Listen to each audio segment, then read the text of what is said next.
Everyone, তো চলে এসেছি আজকে একটা নতুন ট্যারো কার্ড রিডিংয়ে শুধুমাত্র তোমাদের জন্য। যারা চ্যানেলে এখনও নতুন, প্লিজ চ্যানেলটিকে সাবস্ক্রাইব করে নাও, আমাদের মধ্যে এনার্জি এক্সচেঞ্জ করে নাও। এনার্জি এক্সচেঞ্জ করলে প্রপার সুন্দর একটা রিডিং আসবে। আর পাশের বেল বাটনটা ক্লিক করতে কিন্তু একদম ভুলবে না। পাশের বেল বাটন ক্লিক করলে আমি যখনই নতুন ভিডিও বা লাইভে আসবো তোমার ফোনে চলে আসবে একটা সুন্দর করে নোটিফিকেশান, তুমি জানতে পেরে যাবে দিদি ভিডিও দিয়ে দিয়েছে। আর ঠিক আছে, তাহলে এখান থেকে সবাই, কারণ এটা একটা general and collective reading, male female, married, unmarried, separated, committed, same gender relationship, যে কোনো জাতি বর্ণ বা ধর্মের মানুষ নির্বিশেষে পজিটিভ রিডিং ক্লেম করতে পারবে আর নেগেটিভটাকে একদম লেট গো করে দেবে। ঠিক আছে, তো আজকে রিডিং অবশ্যই শুরু করব। তার আগে ঈশ্বরদের সাথে তোমাদের দর্শন করে দেবো। তার আগে একটা কথা বলি, আজকের রিডিংয়ের মূল বিষয়বস্তুটা কি? আজকের রিডিংয়ের মূল বিষয়বস্তু হচ্ছে তোমার পার্টনারের এখন কারেন্ট ফিলিংস কি, সে এখন এই মুহূর্তে দাঁড়িয়ে তোমাকে নিয়ে কী ভাবছে, সে জীবনের কোন রাস্তাটা আলটিমেটলি বেছে নেবেন সেটাই দেখব। চলো। एकदन्ताय वक्रतुण्डाय गौरीतनयाय धीमहि गजीशानाय बालचन्द्राय श्रीगणेशाय धीमहि। তো গরম কিন্তু ভালোই পড়েছে, কিন্তু গরমের সাথে সাথে আবার মাথা গরম করে বসবেন না কেউ। যা পরিস্থিতি আছে জীবনে চলুক, মাথা খুব ঠান্ডা রাখতে হবে। ঠিক আছে, একদিকে গরম আর একদিকে যদি মাথাও গরম হয় তাহলে বুঝতেই পারছেন পুরো একদম জ্বলে পুড়ে ছাই। এত মাথা ঠান্ডা রাখতে হবে। আর যারা অনেকেই দেখতে পাচ্ছি তোমরা আমাকে স্পেলের জন্য কন্ট্যাক্ট করছো, ব্ল্যাক ম্যাজিক রিমুভের জন্য বা থার্ড পার্টি রিমুভের জন্য, তাদের আমি একটা কথাই বলছি, প্লিজ এখন বোঝার চেষ্টা করো। এই মাসে স্লট আমার বুকড হয়ে গেছে একদম ফুল, আমি এখন আর স্লট দিতে পারবো না। নেক্সট মান্থে আমি আবার স্লট দেবো, কন্ট্যাক্ট করে রাখতে পারো, আমি নেক্সট মান্থে যখন করবো জানিয়ে দেবো। ঠিক আছে, আর নববর্ষের যে আর কি গিভঅ্যাওয়ে এটা চলছিল না, ফ্রিতে 2টো কোয়েশ্চেনের অ্যান্সার পাবে, যে ফার্স্ট কোয়েশ্চেন করবে সেটা কিন্তু অফ হয়ে গেছে। ঠিক আছে, তো চলো তোমার পার্টনারের কারেন্ট ফিলিংস, সেই মুহূর্তে দাঁড়িয়ে তোমাকে নিয়ে কী ভাবছে দেখবো। পার্টনার না মনে মনে 3বার ভাববে, পজিটিভ রিডিং পাবে তাহলে, আর পজিটিভলি থিঙ্কিংও রাখবে। ঠিক আছে, আর সাথে দেখবো উনি আলটিমেটলি কোন পথ বেছে নেবেন ওনার জীবনে। Thank you so much.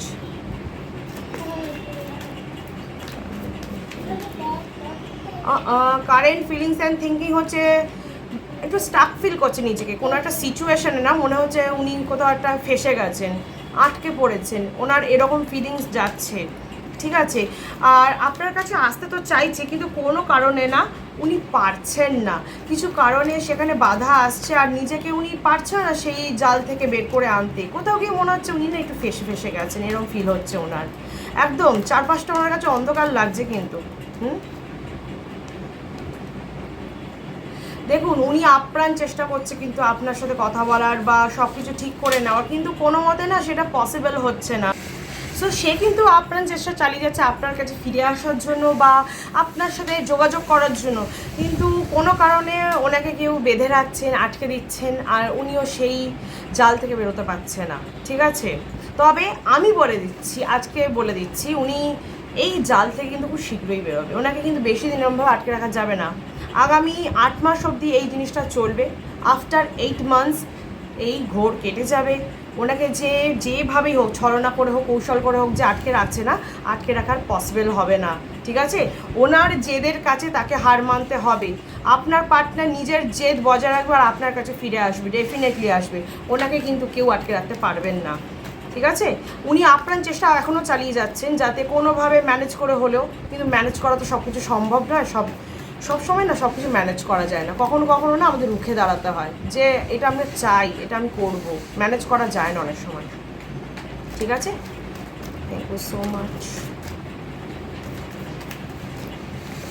দেখুন ওনার কিন্তু রাতে ঘুমও হচ্ছে না, শান্তিতে ঘুমাতে পারছেন না, খুব টেনশনের মধ্যে দিয়ে যাচ্ছে, স্ট্রেসের মধ্যে দিয়ে যাচ্ছে, এই জিনিসগুলো ভেবেই যে ওনার জীবনটা কিন্তু এখন মানে এলোপাথারি হয়ে যাচ্ছে, এলোমেলো হয়ে যাচ্ছে আপনাকে ছাড়া। কিভাবে আপনার কাছে ফিরবেন, কিভাবে সব কিছু ম্যানেজ করে সব কিছুর সাথে সমান তালে চলবেন, সবার সাথে ঠিক সম্পর্ক রাখবেন, সুসম্পর্ক রাখবেন, এইটা ভেবেই ওনার মাথা খারাপ হয়ে যাচ্ছে। কিন্তু আলটিমেটলি কোথাও কি উনি রিয়েলাইজ করবেন যে জীবনে সবার মন জয় করা যায় না, সবার সাথে সুসম্পর্ক বজায় রাখা সম্ভব নয় কিছু ক্ষেত্রে। কিছু সময় না নিজের জন্য স্ট্যান্ড নিতে হয়, আর সেটা নিতে গেলে অনেক সময় অনেকের মনে কষ্ট দিয়ে হোক, আঘাত দিয়ে হোক বলে ফেলতে হয় কিছু কথা, নয়তো নিজেকে ভালো রাখা যায় না, ঠিক আছে? তো ওনার এই ব্যাপারটা চলছে, উনি কিন্তু শান্তিতে ঘুমাতে পর্যন্ত পাচ্ছেন না রাতে। ইভেন রাত্রিবেলা ভুলভাল দুশ্চিন্তা করছেন, ভুলভাল স্বপ্ন আসছে, যার ফলে কিন্তু ওনার হঠাৎ করে স্বপ্ন দেখে ওনার ঘুম ভেঙে যাচ্ছে, উঠে বসছেন, মাথা ধরে একদম বসে আছেন, আর সারাদিন মাথা এত যন্ত্রণা করছে, এত ফেড আপ হয়ে যাচ্ছেন না উনি, তো উনি কাজেও মন দিতে পারছেন না অ্যাকচুয়ালি, ঠিক আছে? আমার ছেলে এদিকে কাজ করে যাচ্ছে।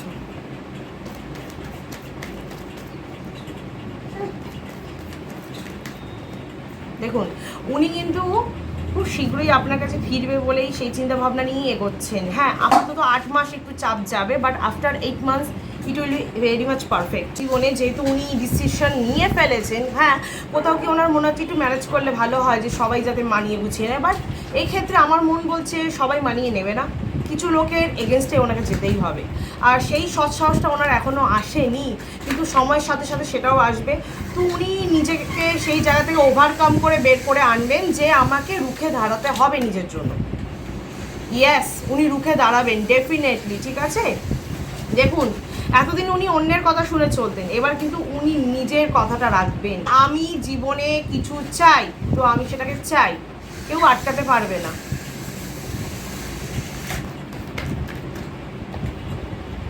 আমি বললাম না উনি কোন রাস্তায় হাঁটবেন, আমি বলে দেবো আজকে।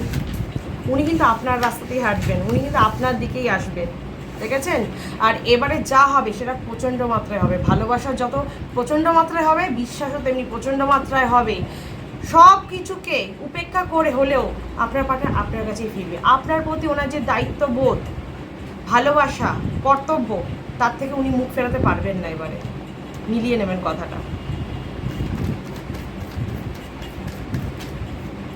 ডেফিনেটলি ম্যারেজের প্রস্তাব দিতে পারেন, ঠিক আছে? ম্যারেজের প্রস্তাব এখানে আসবে, এখানে কিন্তু বিয়ের চান্স আছে। ইভেন এই কার্ডটাও বলে দিচ্ছে, খুব পজিটিভ কার্ড, ক্লেম করবেন। বিয়ের চান্স আমি এখানে খুব দেখতে পাচ্ছি। হ্যাঁ, আপনাদের মধ্যে একটা কমিউনিকেশন হবে, আর সেটা খুব পজিটিভ ওয়েতে হবে।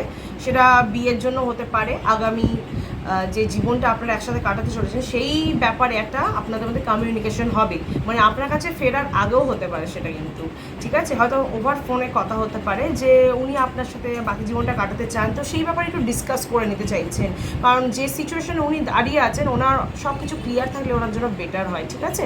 তো একটা ম্যারেজের প্রস্তাব আসতে চলেছে আপনার কাছে কিন্তু।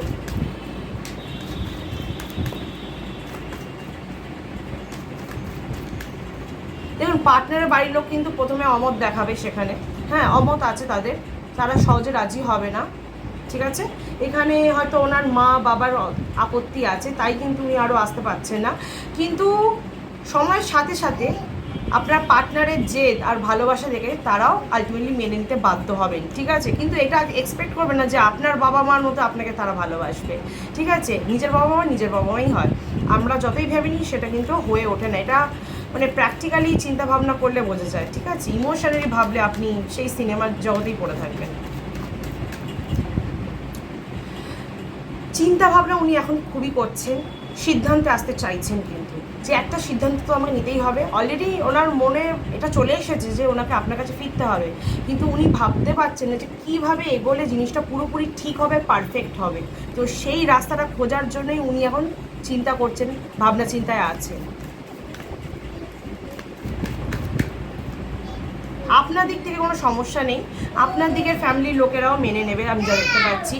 তাদের মত থাকবে এই বিয়েতে, এই সম্পর্কে তাদের মত থাকবে, অসুবিধা হবে না। আপনার দিক থেকে আমি পজিটিভ দেখছি, কিন্তু আপনার পার্টনারের দিকটা থেকে কিন্তু তার ফ্যামিলির দিক থেকে বলুন বা তার সাইডের দিক থেকে একটু নেগেটিভিটি আছে।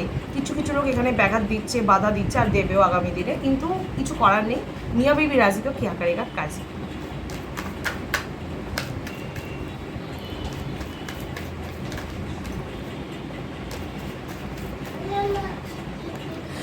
ম্যারিড লাইফ আপনাদের খুব ভালো যাবে, দুজনের মধ্যে খুব এনথুসিয়াস্টিক হবে দুজনেই, মানে খুব উৎসাহ থাকবে, দুজনকে জানার উৎসাহ আরও বাড়বে, আরও ভালোবাসার উৎসাহ বাড়বে, একসাথে সময়টাকে এনজয় করে কাটানোর ইচ্ছা জাগবে। হ্যাঁ, দুজনে কিন্তু আপনারা খুব ভালো থাকবেন, কারণ আপনাদের দুজনের যে এনার্জিটা না খুব ম্যাচ করছে, দুজনের এনার্জি খুব পজিটিভ, খুব এনার্জেটিক, খুব অ্যাক্টিভ। তো সেই জায়গাটা দেখতে গেলে আপনাদের যে দুজনের যে এনার্জিটা খুব কানেক্ট করছেন। ইভেন আপনাদের মধ্যে বেশিরভাগের ক্ষেত্রে আমি যা দেখতে পাচ্ছি কেউ মাঙ্গলিকও আছে। তো যারা মাঙ্গলিক আছেন তাদের তো এমনিতেই মঙ্গল স্ট্রং থাকে, খুব এনার্জেটিক হয়, হাই এনার্জেটিক হয় তারা। তো তাদের জন্য এই কার্ডটা কিন্তু, হ্যাঁ, তাহলে আপনার পার্টনার সাথে কিন্তু আপনাদের এই যে মাঙ্গলিক ব্যাপার নিয়ে আপনারা চিন্তা করছেন না যে হবে কি না, বিয়ে করলে ঠিক হবে কি না, চিন্তা করার কোনো কারণ নেই। আমি দেখতে পাচ্ছি এখানে বিয়ে করলে কোনো অসুবিধা হবে না, কারণ আপনাদের দুজনের এনার্জি কিন্তু একদম সেম লেভেলের, টাক্কার কা। তাই তো আপনারা কখনোই একে অপরের থেকে ফেড আপ হবেন না, কখনো বোর ফিল করবেন না, কখনো ফেড আপ তো হবেন না, ইভেন উইকও ফিল করবেন না। সবসময় মনে হবে যে চলো আরেকটু ঘুরে আসি, যতই দুর্বল থাকেন না কেন কাজের পরে মনে হবে আরেকটু ঘুরে আসি।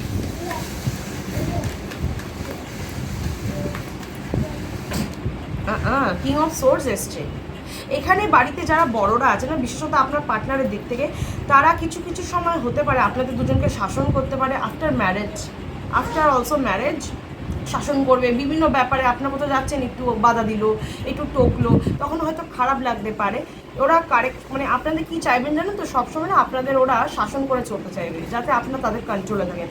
বাট আলটিমেটলি যদি আপনারা দুজনে ইন্ডিপেন্ডেন্ট হন, তাহলে কেন কন্ট্রোলে থাকবেন? হ্যাঁ, মানুষকে সম্মান অবশ্যই দেবেন, তার মানে তো এই না যে তারা আপনার জীবনটাকে কন্ট্রোল করবে, তাই না? আর সেটা আপনার পার্টনারকে হতে দেবে? সেটা কি আপনার পার্টনার হতে দেবে যে তার বাড়ির লোক আপনাদের লাইফটাকে কন্ট্রোল করবে আর সে মেনে নেবে? একদমই নয়। আপনার পার্টনার কিন্তু আপনাকে প্রায়োরিটি লিস্টে রাখবে, ফার্স্ট প্রায়োরিটি লিস্টে আপনাকে ভালোবাসবে। আপনি যেটা ভালোবাসেন উনি বুঝবেন, রিয়েলাইজ করবেন, আপনার সাথে আন্ডারস্ট্যান্ডিং একটা ওনার সম্পর্ক থাকবে। বুঝতে পেরেছেন? কে কি বললো, কে কি উস্কালো, উনি কান দেবেন না। উনি কিন্তু আগে আপনাকে জিজ্ঞাসা করবেন আদৌ এটা হয়েছিল, আদৌ এটা ঘটেছিল। এরম পার্টনার কে না চায় বলুন? সবার তো এরম একটা পার্টনারই একটা চায় বলুন, যে আমাকে জিজ্ঞাসা করবে ফার্স্টে যে আদৌ কী হয়েছিল, আমার থেকে জানতে চাইবে। অন্যের কথা শুনে উত্তেজিতও হবে না, আমাকে ভুলও বুঝবে না, তাই না? তো আপনার পার্টনারে কিন্তু আপনার প্রতি যথেষ্ট বিশ্বাস আছে, ট্রাস্ট আছে, ইভেন একটা কানেকশন ফিল করেন উনি না একটা ডিপ কানেকশন ফিল করেন আপনার সাথে, যার ফলে এখানে না কোনো থার্ড পার্টি বা কোনো মানুষ না এখানে কোনো রকম কাটি করে কিচ্ছু করে নিতে পারবে না। So stay positive with that, একদম পজিটিভ মাইন্ডে থাকবেন। আপনাদের ম্যারেজটা একদম পসিবল। দোরগড়া এসে শুধু আটকে আছে, শুধু আপনার পার্টনার আপনার কাছে ফিরবে আর এই ব্যাপারে কথা বলবে, সব সর্ট আউট হয়ে যাবে। সত্যি বলছি, এটা আরও আমি বলছি শুনুন, আপনাদের ম্যারেজটা না আপনার পার্টনার 8 মাস মতো লাগবে আরও প্রস্তুতি নিতে। 8 মাস পর থেকে আরও 4 মাস পরে কিন্তু আপনাদের ম্যারেজের পসিবিলিটি বাড়ছে।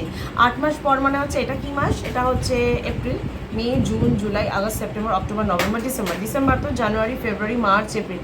নেক্সট এপ্রিল বা মে মাসের মধ্যে কিন্তু আপনাদের বিয়ে হওয়ার চান্স আছে। ঠিক আছে, অবশ্যই এই কার্ডটা ক্লেম করবেন আপনার পার্টনারের জন্য। এই কার্ডটা ক্লেম করুন যাতে উনি আপনাকে সর্বদা সবসময় এইভাবেই বিশ্বাস করেন, ভালোবাসেন, রেসপেক্ট দিয়ে চলেন, আপনার সাথে ওনার আন্ডারস্ট্যান্ডিংয়ে একটা সম্পর্ক বজায় থাকে। ঠিক আছে? আর ইয়েস, আপনার বাড়ির দিক থেকে কিন্তু কোনো ঝামেলা আমি অশান্তি দেখছি না, তাদের দিক থেকে মান্যতা থাকবে। আর আপনার পার্টনারের বাড়ির লোক কিন্তু ধীরে ধীরে মেনে নেবে, প্রথম দিকে না মানলেও। প্রথম দিকে একটু অশান্তি হতে পারে, ইনিশিয়াল স্টেজটা না একটু ঝামেলা যেতে পারে ফ্যামিলি লাইফে, কিন্তু আফটার দ্যাট সম্পর্ক ভালো হয়ে যাবে। ঠিক আছে, তাহলে এখানে আমি এবার রিডিংটা এন্ড করছি।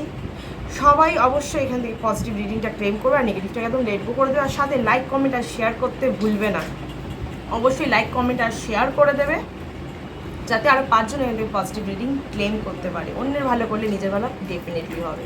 তাহলে সবাই ভালো থাকবে, সুস্থ থাকবে, কারণ তোমাদের ভালো থাকা, সুস্থ থাকা শুভ কামনার মাধ্যমে আমি ভালো থাকি, আশা।